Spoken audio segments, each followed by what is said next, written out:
My name is Stephen. I am the executive director here. It's wonderful seeing some familiar and fresh faces. And we're excited to conclude our series of historical talks about the arts in Jeffersonville with our guest, Eric Tobin, tonight.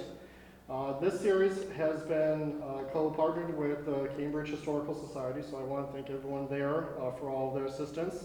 And I also like to thank Richard Gagne for his time with the recording. As I mentioned earlier, it is being recorded. I do also want to let you know that we do have the recordings for the previous two that happened last year. This was supposed to be last year as well, but with Alden Bryan and Jane Shaw are now available. They are on the YouTube for the Cambridge Historical Society, is that correct? Correct?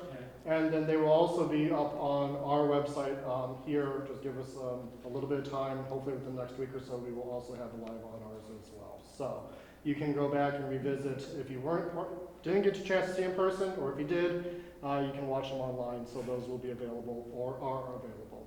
But I am going to turn over the reins to Barbara Bertocci. Thank you for being our moderator tonight. You're welcome. And enjoy the conversation with Eric. Thank you, Eric. Well, hello. It's good to see all of you here, and I bet that most of you are already very familiar with Eric Tobin. He's well known in this neck of the woods, and for sure it's really an honor and a pleasure to have him with us for this evening's conversation. So, Eric, where do you want to start? I guess I'll start. At the beginning? Yeah, when I first started painting, when I got interested in painting. I always liked to, when I was a little kid, just do finger paint and all kinds of stuff like that. But it was in third grade, we moved up to Poker Hill Road, just above my grandfather's farm, and Tom Curtin was up there painting one day, and I was a curious little kid and went and watched him for an hour or 2 hours, and was intrigued, and I've been hooked ever since. I used to go down and see him at a shop in Cambridge, and he gave me a little watercolor set, and then I think I was 12, I got my first oil set. He would come up, I'd see him a couple times a year up painting on the farm, and so that's what got me interested in painting. And then I think the next big push was, I was in a bookstore, I think I might have been in 7th or 8th grade. I was in a bookstore down in Essex, and I saw the Groupie brushwork book, and that just blew me away, the work that he did. And so I painted through high school, and had a really good art teacher in Middlebury, who moved to Middlebury after we lived in Underhill, and then moved back to Cambridge my senior year, and that was the year Tom Curtin passed away, so I never actually really painted with him. I used to watch him paint, but didn't paint with him. And I really wanted to go to art school. I was not, I don't know, everybody said, you'll never make a living painting, so although my wife's mother really was, and my wife also thought I really should go, but I went to work instead. But my senior year in high school, my grandfather got a bunch of wooden sap buckets at an auction. He paid $5 a piece for them. At that point, he had a snow machine shop down in Cambridge, and he wanted me to paint a couple of sugaring scenes on the buckets, so I did. And he put them in his shop, so people would come in, they wanted to buy them. And so I was selling them for $85 a piece. I was giving him the $5 and for the bucket, and I'd spend like 2 hours on them, each one, and so I was making $40 an hour in 1977 in high school. And everybody said I couldn't make a living painting, so I went to work on the farm for $2 an hour. I think about that.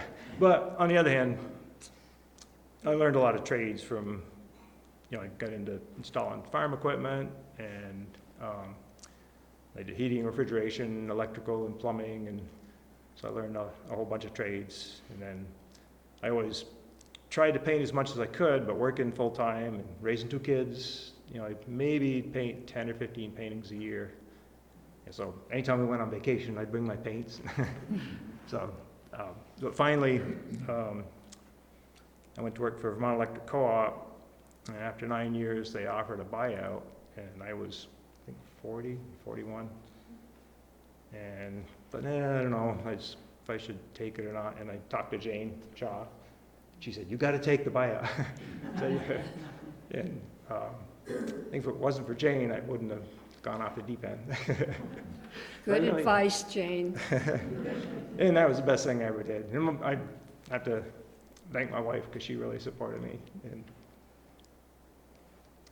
so, Well. anyways, it's been going on 26 years. I've been painting full time. After, I think about the first 6 or 8 months, I met Fred Hines. I knew Fred Hines a little bit, but I was out painting one day, and he stopped, and he said, "Oh, we really should paint together more often." And he looked at my painting and said, "No, it's not bad. Your compositions are good. Your color's okay. And so you don't know anything about edges." And I thought, I have edges. But I didn't realize, my paintings all looked poster-like. They were like cut out, with scissors, and I didn't have any soft edges or disappearing edges or hard edges, and a variety. And so, anyway, I started painting with Fred 2 or 3 days a week, and he really was a great teacher. We'd start the week, and he said, "This week we're going to work on color," and we'd spend the whole week working on color, and the next week we'd go out, and he said, "This week we're going to work on line or direction or shape." And he was just such a great teacher. He put me way ahead of where I would be, I think. Anyways. So he was a big influence on you. He was, yeah. He was my mentor. He was probably the most influential mentor. Yeah.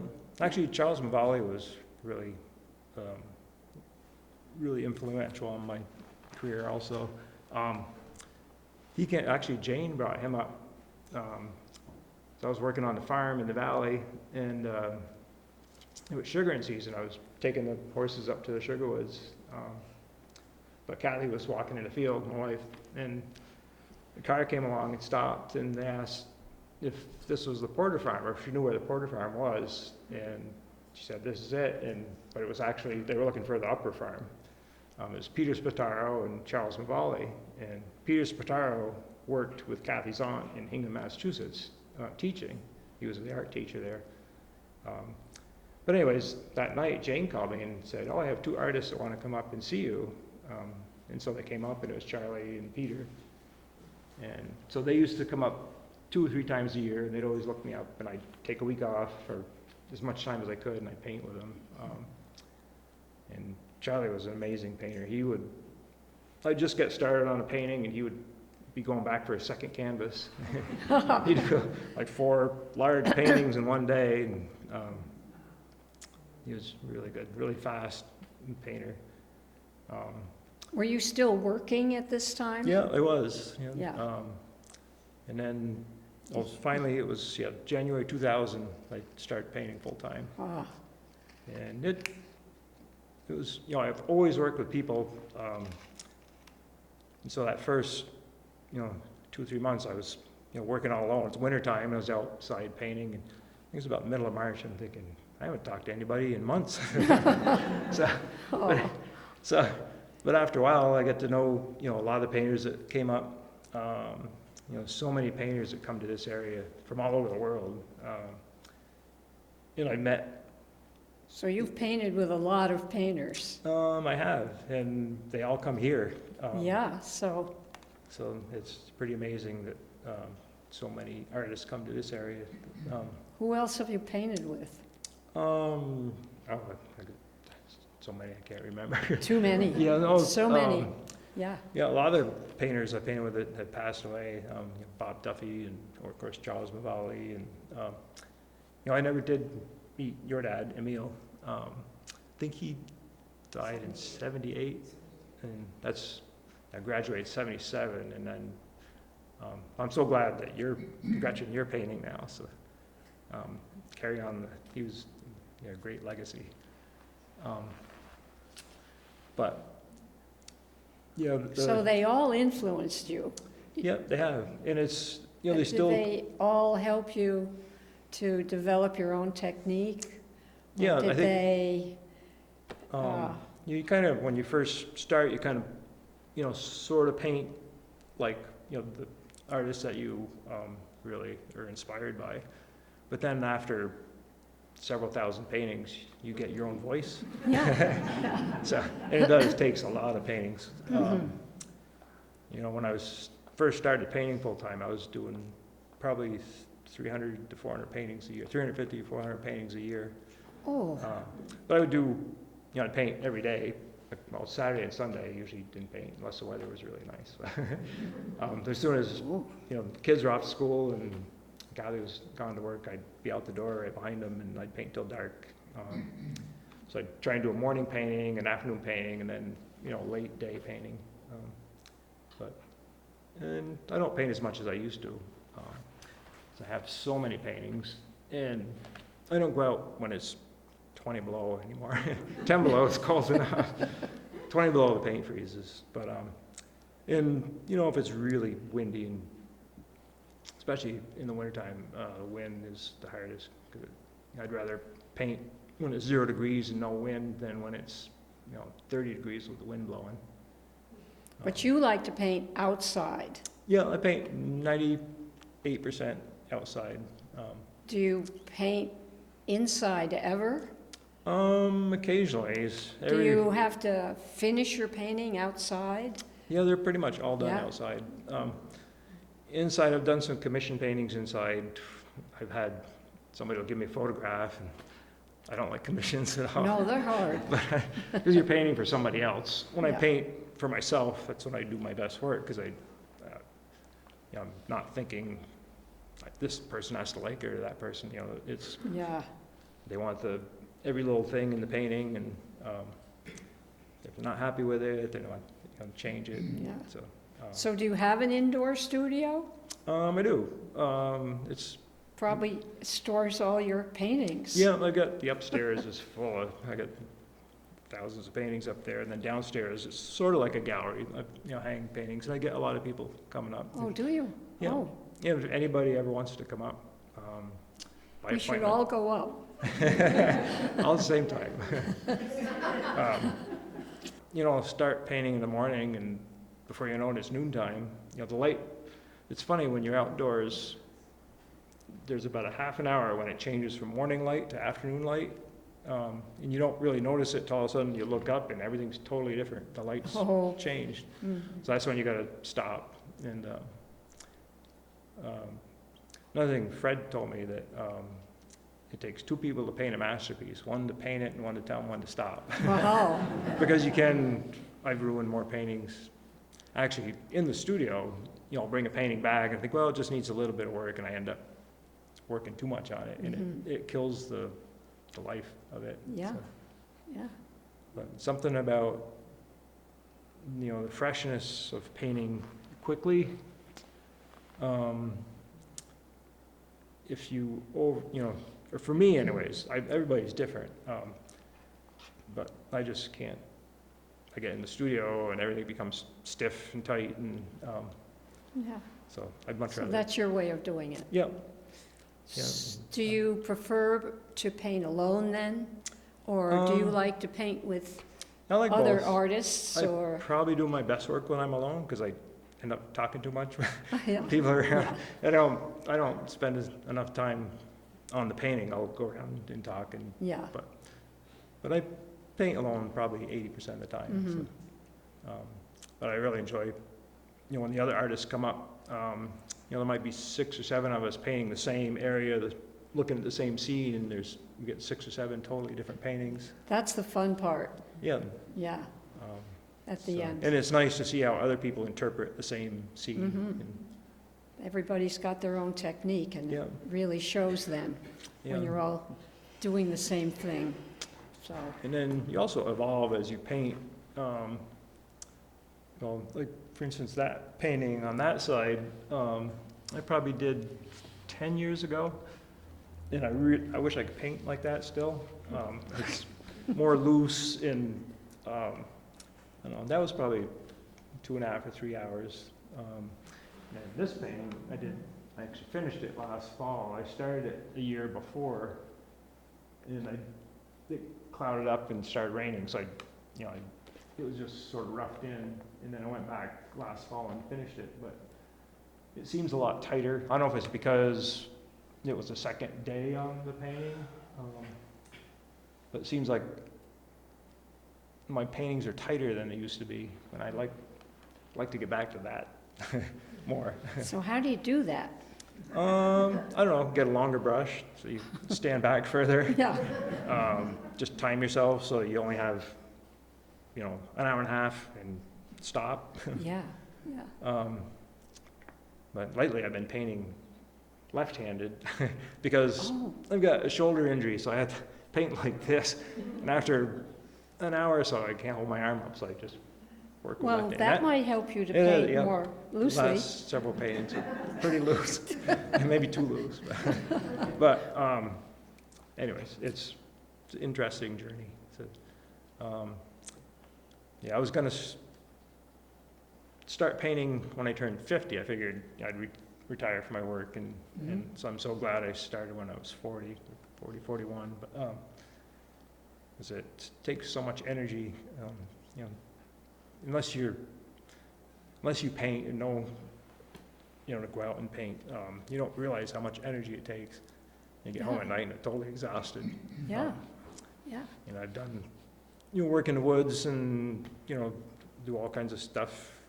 I don't get as tired as I do when I'm out painting all day long. So Yeah. it's a mental thing, maybe, I don't know. You have to No, think it's all the time. both. Yeah. I think, yeah. And people say, oh, it's, you have a lot of talent. It's not talent. You got to work at it. You got to paint every day. You have to have aptitude. You have to enjoy it, but it just doesn't come, you don't wake up and all of a sudden you're paint a masterpiece. You got to work at it for years. And some people are better than others, I guess, but Just every artist you talk to says you have to paint every day. Yeah. You have to spend, Whether you want to or not, and then yeah. you get there. 10,000 hours, no matter what you do. Yeah, Like if you play the guitar, if you play once a month, you're just going to stay a certain level. If you play every day, you're going to get better. So, yeah. so I tell my students, I take them to the studio and take them upstairs and show them how many paintings are there, and then say it takes that many paintings to paint this in 3 or 4 hours. So, but Some artists said something like, you have to paint a mile before you get something you really like. yeah, acres of canvas. Yeah. And it's expensive. The paint, especially in the last several years, the paint has really gone up. The frames have gone up. Everything's gone up. Like everything's gone up in price. So, somebody said, "How much do you get an hour if you get that much money and it only took you 2 hours?" And I said, "Well, it took me 50 years." And you have a lot of expenses. The studio and the heat, electricity, and the taxes, and Yeah. the truck, and fuel, and then all the trips to the galleries and the framing, and Yeah. so it's Do you frame your own paintings? I Or do, yeah. You do? These are, I buy the molding pre-finished, and I just chop and join it. Ooh, I've got an underpinning machine and a double chop saw. It saved a lot of money. And plus, gives me something to do when the weather's really bad. Work it out in the shop yeah. and make frames. But They're beautiful frames. I was ordering frames. I'd do a big show and I'd order 20 or 30 frames. They'd get there the week before the show and half of them would be damaged. Yeah. So didn't have time to send them back, so I had to repair them. And I figured, well, if I'm repairing them, I might as well be making them myself. So, Yeah. so I started making frames probably 20 years ago. Oh. So Didn't Tommy Curtin always frame his paintings Yeah. with a barn board? he did Or- he made his own frames. Or he made, yeah. yeah. I remember one day when he said, "Oh, I I've gotta." seen a lot of his, and they were all barn board. Yeah, he made a frames. lot of barn board frames Yeah. too. He And one day I went in and he said, "Oh, I got to go down the dungeon, make some more frames." So go down in the cellar, and it was dark and dingy down there, I guess. But I remember one time I went in to his house, studio shop. He said, "Hurry up, come in, you're letting the flies out." So, he had a real funny sense of humor. Yeah. But anyways, Well, you've painted a lot in other places too, not just around here, right? yeah, we've painted out west a fair amount. Our daughter lives in Idaho, so I have a separate set of oils in my easel and everything is out there. Yeah. I've painted, in Arizona and California, and I painted in Spain, and didn't paint in Italy. I painted in Canada. Do you show any of those?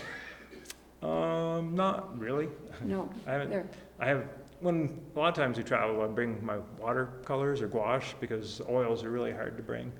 Yeah. It takes several weeks to dry, and you can't take the solvents on the plane. So I bring my water-based paints. They don't work well in the winter. No. As the oil paints are, you can paint year-round. The water-based paints gets much below freezing, they freeze up. So you have to sit in the car to paint. But Do you like painting in the cold then? yeah, I do. Best? There's no bugs. Yeah. Summertime I actually don't paint that much. Yeah. As much. I usually paint, at least once or twice a week. But I have too many projects in the summer, and plus everything is so green and it's hot and humid. And well, the last couple of months have been really nice. It's been nice temperature, a lot of sun. And actually, a day like today, it was a lot more dramatic, a lot better painting day than a day when it's perfectly clear and no clouds. So Did you paint today? I didn't. No, today we had our grandkids. Yeah. So we have our grandkids once a week. So, and that's more important. Yeah. You can paint anytime. But Teach them to paint? Well, Teach them to paint? well, those two are 3 and 1.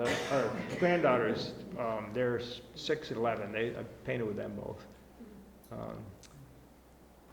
Our daughter, her junior and senior year in high school, she painted with me 3 mornings a week for an independent study.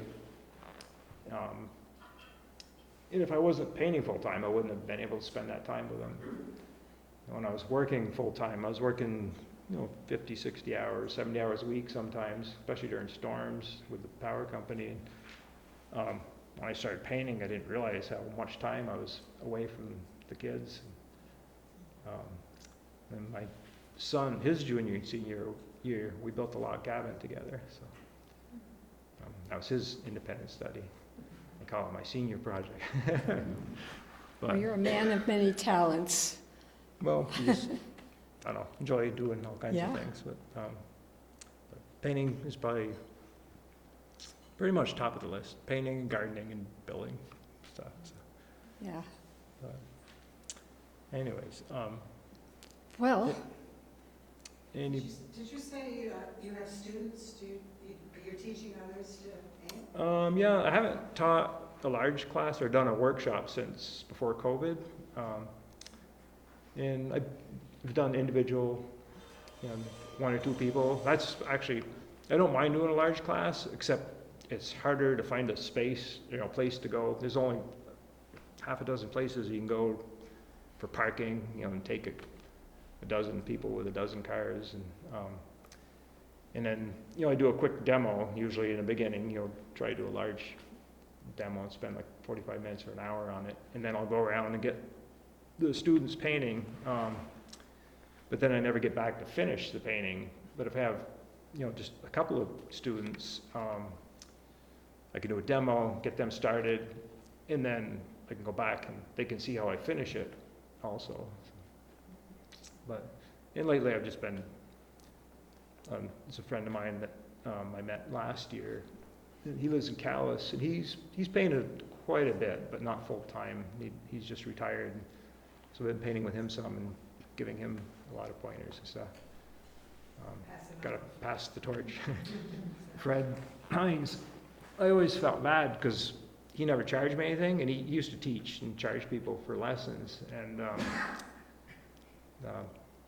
the last year or so, he stole that. I said, Fred, I feel bad because you're teaching me all this stuff, and I've never paid you anything. He said, actually, I'm getting more out of it than you are. So, but I would go and pick him up at the elderly housing. A lot of days he said, oh, I just don't feel like painting. I said, well, Fred, I'll load your gear in. You can ride with me. And I'd set him up, and I'd drop him off at night. And he said, he was so glad I got him out. So, but yeah, I miss. You probably enjoyed watching your career progress too. Yeah, I think so. Towards the last 6 months or so, he didn't really paint much, but I'd get him out and he'd set up a chair behind me, and I'd be painting along, and all of a sudden he'd go, oh, and what did I do? Just nothing, keep painting. 5 minutes later, oh. Was that a good or a bad No, he was just, you had to know Fred. He had a real dry sense of humor. Wow. So he was just, just pulling my leg. Yeah. But he was funny. But anyways, anybody here? Any more You're a questions painter. You've been painting for how long? Is it Gretchen, right? Yeah. Yeah. I never know how to answer to that question, but full-time for about 3 years. 3 years? Oh, nice. I'm glad you are. Any other painters in the room? Or? Oh, Tom, yeah. He's a beginner now. No, you're a very good beginner. You know so many painters, you've been painting for so long. You've heard and probably lived through a lot of stories. You have any favorite stories you'd like to tell? One time we were doing a round table in here, and I forget who the other artists were other than Bob Duffy, but somebody asked the question, what's the difference between a finished painting and a sketch? And Bob says, well, when you're out in the field painting and it's not turning out very good, that's a sketch. When you're out in the field painting and it's turned out really good, well, that's a finished painting. So I know Tom Curtin told me once that a bull chased him under the fence, and I guess he got his gear smashed up a little bit. But, let's see. Another time, I wasn't there. It was Mike Graves, Ted Sharon, and Bob Duffy. We're painting in New Hampshire, and it was on a river, and it was a winter time. And Mike was down on the river bank, and then Bob and Ted were up. He's down on the edge of the river, and Bob and Ted were up on the bank, and all of a sudden they heard a loud crashing sound. They hollered to Mike, and the ice let loose. A huge wall of ice came down, and Mike just threw his gear up, and he just barely made it up onto the bank before he would have got washed away. But, so you got to be careful. I fell through the ice once when it was probably 5 degrees, just one leg. But that was up in Waterville. Another time I was painting in Colorado in the Flatirons, and I hiked way up, and I got set up, and I was painting, and I kept stepping back, and because you step back to look at your painting, and I'd go back like 10 feet, and finally I finished, and I packed up, and I looked back, and I walked back a little bit, and if I had stepped like 3 or 4 more steps, I would have gone down like 100 feet into a crack. Oh. So I don't think I told you that. But anyways, now it's good to have a cell phone just in case you don't come home. Or you get in trouble, you can call for help. But another thing that's, the artists are really capturing Vermont the way it was. I think when your dad was painting, it's so much more paintable than it is now, because there was so many more little farms and open, farmland. Now it's all growing up. All the old barns are. I think artists are historians. Yeah, they are. In many respects. And photographers, artists. Yeah, your father, I think one time came to the farm where Kathy's father, had the farm in Pleasant Valley and had this old rundown building, and he tore it down And that fall, your father came to paint it, and Kathy's father said, "What'd you tear that down for?" And he said, "Oh, that was a piece of junk." He said, "Well, that had character." But so many of the barns I painted are gone. There's one farm in Fairfield I was painting. Got up one morning, it was probably about 7, and I started painting, and 8 o'clock, all these trucks pulled in. I was up on the hill looking down on it, and they started getting ladders out and setting up scaffolding, and it was Tommy Fonda, and he tore down barns. And Yeah. he said, "You better hurry up, because it's going to be gone by the end of the week." So, but yeah, I don't know where that painting's sold. I don't know where it is, but but yeah, So Lyman Orton, hmm? in his collection Yeah. of Vermont paintings, has, I don't know if you're Yes. familiar with that. I saw the show in the Southern Vermont Art Center. That was a great show. And a lot of history. Yeah, a lot of local artists that I never heard of before, Vermont painters. Yeah, a lot of paintings of the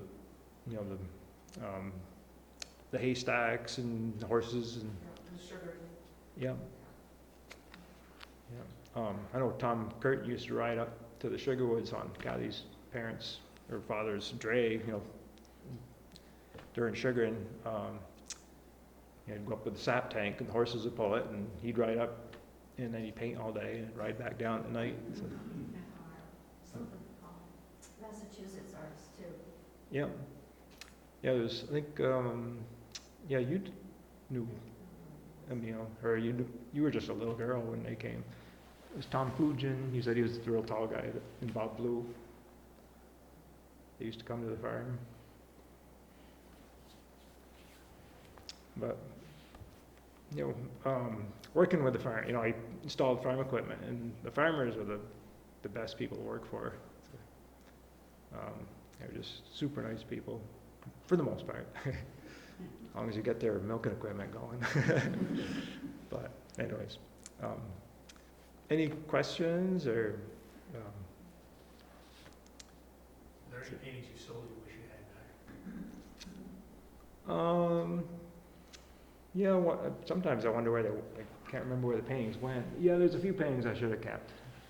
Actually, Kathy's, sometimes I'll sell a painting and My name on the back. she won't say she likes it until it's gone. Say, "Oh, that was my favorite one," and it's gone. So, I did a painting up on top of Mount Mansfield one time. It was sort of a rectangular one, a different shape than I had done at that time. And so I took it to the gallery in Stowe, and my son really liked it. He said, "Oh, I really don't want you to sell that painting." So I went and picked it up, brought it home, and gave it to him. And I wrote on the back it was his. And about a week later, the gallery called and said, "I have somebody that really wants that painting." That's why I gave it to my son. And so I asked Patrick, I said, "Do you want the painting, or if you don't sell it, you can have the money?" He said, "No, I want the painting." So he still has it. So, Good choice. yeah. But he's got a lot of my paintings. Oh, But, and our daughter does too. But it's nice to, to have them in the family still. So, but I've got so many paintings that, do you find that when you do a painting and you bring it home, somebody like Kathy will say, "Oh, I love it. You can't sell that one." Say it over and over again, and then you feel you can't sell any of your paintings. I usually sell them. I get sick of looking at them.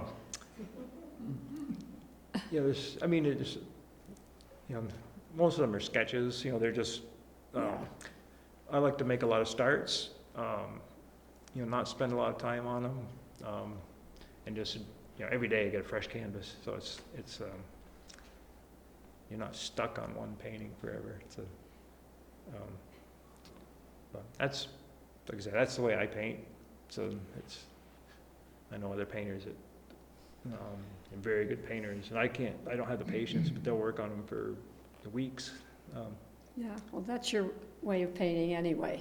Mhm. You want to do it quickly and Yeah, and capture the time of day and the light, and capture the essence. what do you think you'll do with all these thousands of paintings? That's the kid's problem. I tell them, Will you adopt them? I said they can flip a coin and whoever wins picks the first one and then they, go back and That forth would work. until they're gone, Yeah, so, How many have you sold? oh, I don't know. Enough to pay the bills. No, I've sold, I don't know. 1,000 or more? Oh, yeah. And do you have a record of where they all went? Jane might have a record of something that you've sold. Terry and Jane have sold a lot of paintings for me, so really, they've done a lot. Terry and Jane have done a lot for me, also for just support. And, and you sold a lot of paintings. I can't really hear what you say. Oh, Neither one of us hear very well. oh yeah. I said, Sorry. so you guys have really supported me, and you've sold a lot of paintings for me over the years. It's a whole flock of good things that have happened as you're gut friendly with all of the painters that you've encouraged to come here, and it's just mushroomed Mhm. over the years. And one thing that I don't think many people would think of, but Eric put the air conditioning system into this building for us. Oh. I don't know if it's still working or not. It was so hot on the day of opening the building that we couldn't breathe, and one of our people said that they would put in the air conditioning system, but of course Alden couldn't quite see how it was going to fit, but Eric, being an artist, knew how to. Well, he didn't want explain pipes it. running the length of the building, so we ended up putting it up here. Yeah, it wasn't an easy job. And then I put the thermostat on one day and see where it is back here. And it was like 4 in the afternoon, and all came in and said, "You just ruined $1,000." I said, "What do you mean?" He said, "These walls are $1,000 a foot, and you put the thermostat out like a foot from the edge of the door." Oh, So I said, "Well, I can move it tomorrow. I'd have to, it's a steel beam or steel post there. I'd have to drill through the post instead of, like moved it out for a reason because the post was there." So I said, "I can do that tomorrow." And so I came back the next day and there was a note on it that said, "Thermostat's fine." So, it's still there. But anyways, yeah, but he did an amazing job. He designed the building, didn't he? Yes, Yep. yeah.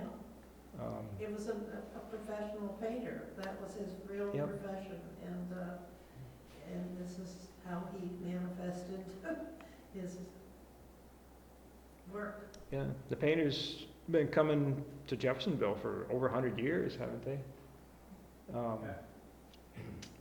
In Absolutely, it's really been a wonderful thing Yeah. to have, even though people might wonder why in the world, in the middle of nowhere, practically, this wonderful facility.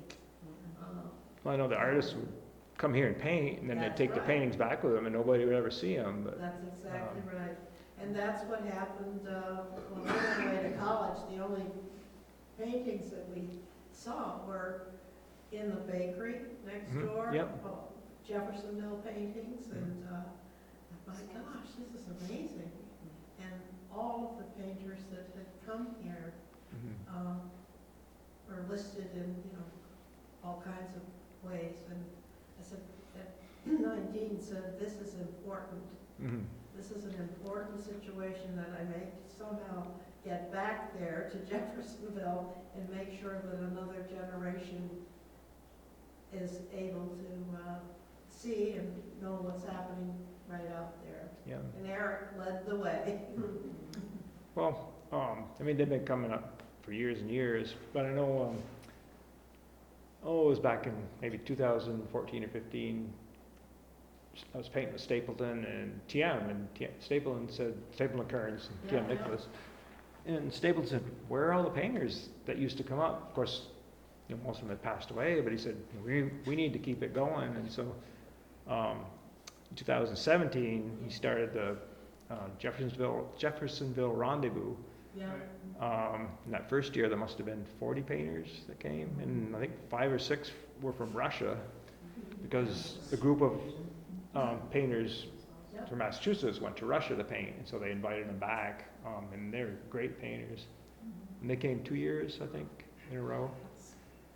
But then, so every year it gets to be more and more people that come. During COVID, it kind of stopped.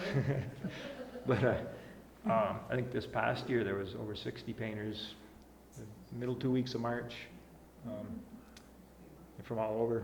There's two guys, well, I met Tim McGuire when we went to Nova Scotia this summer. He lives in Lunenburg.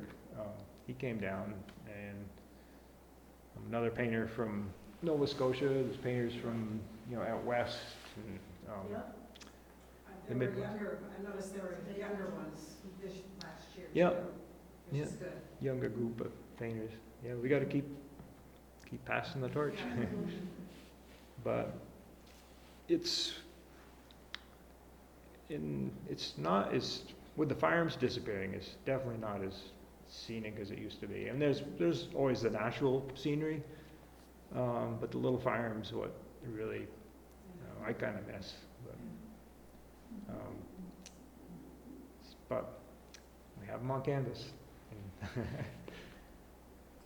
So you might have to go back more often to that same little farm and paint it again and Mhm. again and again, and Yep. see if you can come up with a different painting each time. Yeah, I painted the same spot Yeah, over and over and over. And, It would be impossible to paint it exactly the same again anyway, yeah, so everything's different. yeah, The light's different, the season's different. yeah. So It's you a- do go back to the same Yeah, oh yeah, spots, yeah. yeah. I painted Mount Mansfield. I could paint it in the dark. I painted it so much. I paint this side of the mountain. I sell a painting. I'm in a gallery, this gallery in Stowe. A lot of people come in and say, that's not Mount Mansfield, because they don't ever get over on Yeah. this side. And I painted the other side, and the other side is ugly. But, I mean, We like our it's all side. cut up with the ski trails, and just the profile is not as interesting as this side. Yeah. But in the mountain changes every, you live right Every under the- minute. Yep. If you keep looking at it, Yeah. yeah. And, the best time is wintertime, the end of the day when the sun's going down. It's Yeah, so the glow, Yeah, yeah. but you got to paint quick when you get there. Yeah. So that'll keep you loose. Yeah, definitely. You just mentioned dark. Do you ever do paintings that are in the dark with stars? And like for diversity, have you ever painted people?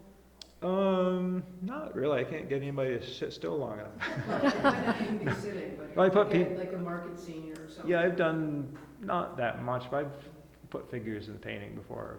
And I've done animals, and animals are tough because they move all the time too. I did a painting a few years ago for somebody that had horses, and the kids bought them a gift certificate for painting. They wanted of their house and horse farm. And it was really cold that day, and I painted it, and I put the horses in about where I wanted them. They kept moving all over the place, but I took some photos, and I finished the horses and the detail in the studio. But that's about the only way you can get them, or I can do it, is from photos. But that's about the only time I ever use photos. But yeah, occasionally put them in the distance. I don't know, one time, or years ago, I was trying to paint cows in a field. They were off in the distance, and they looked like little flies or something. They just didn't work, and I realized you had to put shadows. Even if you didn't see the shadow, you got to put the shadow under them. Otherwise, they look like they're floating away. So you got to ground them to the. Do you ever go to Maine? I noticed a couple of paintings you did last year that were water-oriented sailboats. I really liked those. Yeah, no, I painted Maine a bunch. I used to be in a gallery in Bar Harbor, and I'd go up every year and paint. I'd go up for usually a week in the spring and a week in the fall and paint up there. What about Lake Champlain? Anything over there? Yeah, I painted a little bit there, but I don't know, Lake Champlain, like if you there's a lot of lake between, if you're looking straight out. I painted from Mount Philo before, where you got the foreground, and then the mountains in the background. Yeah, Lake Champlain's a little tough if you're just looking straight across. I don't know if you painted the lake before, or No, not really. have you? Same thing. Yeah. You know, I've got about 5 of them, but yes, same problem. You get down there, it's huge foreground of water. All water, and then you get a row of mountains behind Yeah. you. Yeah, so, yeah, some things are just, almost not paintable.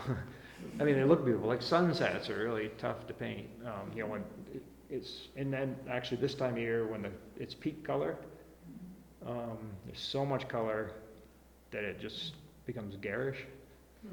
Tom Curtin said it used to, he called it, it's like scrambled eggs bacon.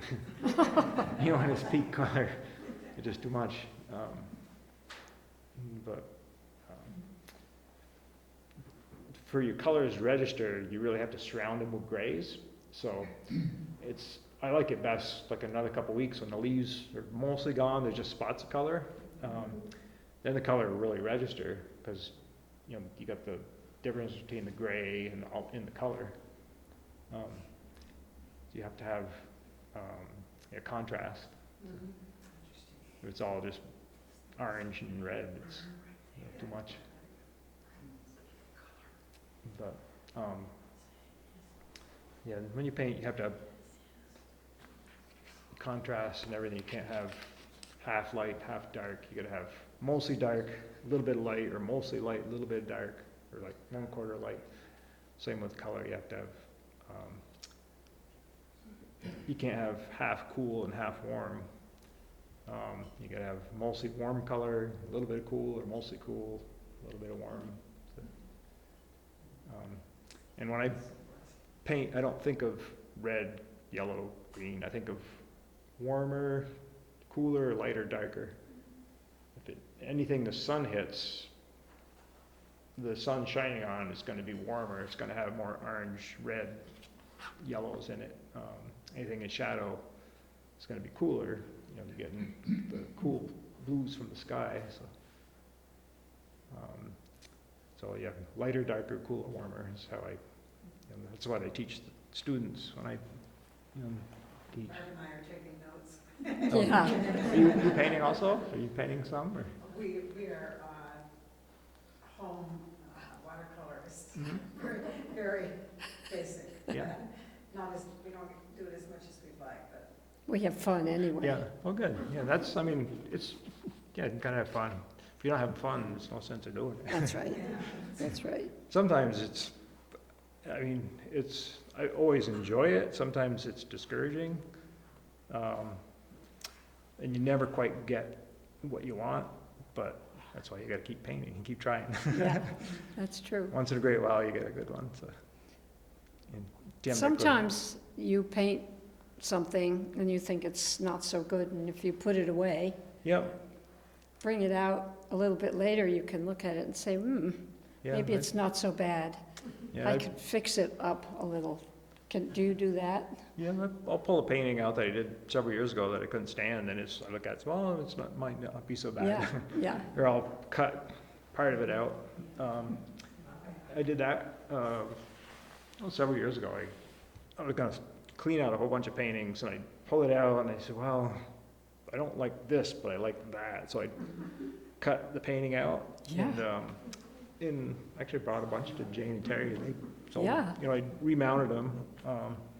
And there's parts of it that are salvageable. Throw the rest away. But I would take, I still do, I'd take 2 right-angle pieces of mat board, the white, and I'll put them together and I'll move it around on the painting and find the painting within the painting that I like. And you learn a lot that way too. Learn a lot about design, composition. One time I was painting with TM and Tom Hughes, and we were painting on Lyle Locks, and Tom set up right in the cow path. We were in the pasture behind the barn, and he set up right in the cow path. And I said, you might not want to set up there because cows, that's where they go. He said, oh, they won't come around, they'll go the other way. Anyways, well, there was some little kids there, and they came up and were watching, and they left, and like an hour later, they came back and they looked at Tom Hughes's paintings and said, "You haven't done a thing." But anyways, he painted them playing in an old truck. And then just about chore time, the cows came down and they just completely surrounded Tom. And he, you know, of course, they're really curious and they stick their nose in the paint. One time I was painting with Peter Miller over in Fletcher, and people had some miniature horses, and one of the horses stuck its nose in a pile of cadmium yellow. Oh, no. Peter said, "Let's get out of here before the horse dies." So then we got a hold of the people, and we cleaned the horse up, but and Peter's ready to just get out of there. But anyways, so another time I was painting, and it was like first couple of years I started painting, and it was a beautiful morning. It was like, I don't know, 25 below zero, I think, when I left the house. And it was perfectly clear, no wind. I said, I just got to get out. I can't sit in the studio and paint. So I went over to North Cambridge and got out, and it didn't seem too bad. And so I just did a little one. I think Jane has it. Yes, I And, bought it right away. Then after about 45 minutes, the paint was frozen. It wouldn't go into the paint. So I was like scratching the surface of the board, and so I gave up. And got back in the truck, and it was still 20 below zero. But that was too cold. When you breathe in, it sticks together. But so people ask if the paint freezes. It does at 20 below, but 0 degrees is doable. And like I said, if you're out of the wind. But anyway, so people see me out there, and there's a bunch of us who go out there and paint when it's cold. I think those guys are nuts out there. But it's the best time to be out. Well, it's going to be cold.